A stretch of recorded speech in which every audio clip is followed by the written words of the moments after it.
وكذلك يجتبيك ربك ويعلمك من تأويل الأحاديث ويتم نعمته عليك وعلى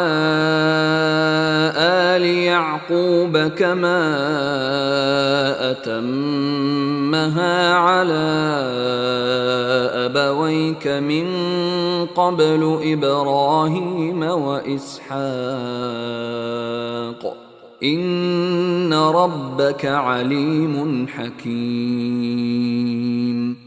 এইভাবে তোমার প্রতিপালক তোমাকে মনোনীত করিবেন এবং তোমাকে স্বপ্নের ব্যাখ্যা শিক্ষা দিবেন এবং তোমার প্রতি ও ইয়াকুবের পরিবার পরিজনের প্রতি তাহার অনুগ্রহ পূর্ণ করিবেন, যেভাবে তিনি ইহা পূর্বে পূর্ণ করিয়াছিলেন তোমার পিতৃপুরুষ ইব্রাহিম ও ইসহাকের প্রতি। নিশ্চয়ই তোমার প্রতিপালক সর্বজ্ঞ প্রজ্ঞাময়।